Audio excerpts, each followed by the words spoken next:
माननीय इनका जवाब मत दीजिए आप। मान्यवर, अब ये इतना बोल रहे हैं, मैं कह दूं, ये बिल की जरूरत क्यों पड़ी है? जब देश का आजादी मिला तब धर्म के आधार पर विभाजन अगर कांग्रेस पार्टी न करती तो ये बिल की जरूरत न पड़ती। किसने किया धर्म के आधार पर विभाजन?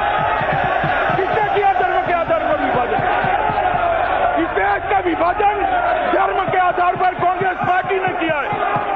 अमित शाह से पूछा जाना चाहिए कि अगर कांग्रेस ने धर्म के आधार पर भारत का विभाजन किया तो फिर कांग्रेस ने संविधान सभा में धर्म के आधार पर भारत बनाने पर जोर क्यों नहीं दिया? संविधान निर्माता डॉक्टर भीमराव अंबेडकर ने हिंदू राष्ट्र की अवधारणा का क्यों विरोध किया? क्यों कहा था अंबेडकर ने कि अगर हिंदू राज एक तथ्य बन गया तो कोई शक नहीं कि वह देश के साथ सबसे बड़ी त्रासदी होगी।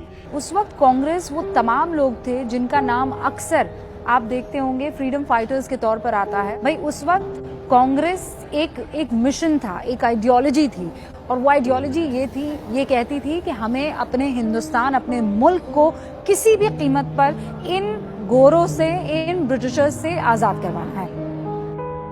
उसमें ये भी याद रहे कि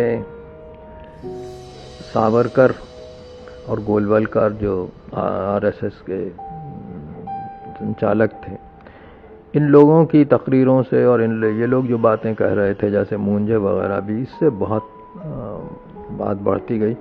ये बात लोगों को नहीं मालूम है कि टू नेशन थ्योरी सबसे पहले सावरकर ने 1938 में पेश की हिंदू महासभा में, कि हिंदू और मुसलमान अलग अलग हैं, उनकी अलग नेशंस हैं। तो जाहिर है अलग नेशंस का बंटवारा मतलब है।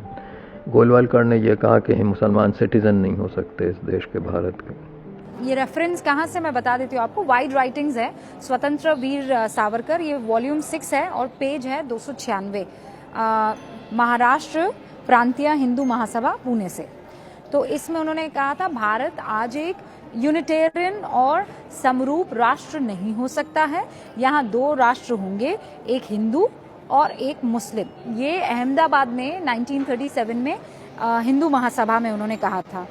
एक और उनका कोट है, 1945 में सावरकर ने उस 2 राष्ट्र के सिद्धांत की बात कहाँ कही थी कि 2 राष्ट्रों के मुद्दे पर मेरा जिन्ना से कोई मतभेद नहीं है, हम हिंदू अपने आप में एक राष्ट्र हैं और ये एक ऐतिहासिक तथ्य है कि हिंदू और मुस्लिम 2 अलग अलग राष्ट्र हैं।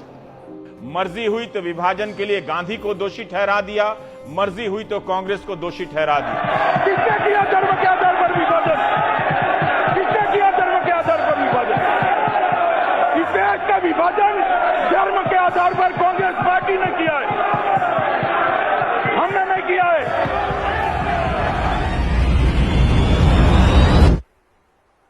चल झूठ झूठ बोलो, बार बार झूठ बोलो, जो भी बोल सकते हैं सब झूठ बोलो, जहां भी बोल सकते हैं झूठ बोलो, जितनी बार बोल सकते हैं झूठ बोलो, झूठ बोलो, झूठ बोलो।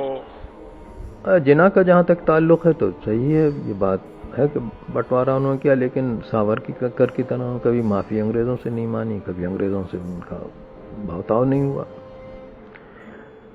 तो ये उस कैटेगरी में नहीं आते हमारे पॉलिटिशियंस की जो अंग्रेज़ों से माफ़ी मांगी हो या अंग्रेज़ों से कोऑपरेट कर रहे हो, अंग्रेजी ने कोई हुक्म दिया हो तो उसको कैरी आउट किया। जैसे गोलवलकर को उन्होंने कहा परेड मत करो, तो मैं परेड नहीं की।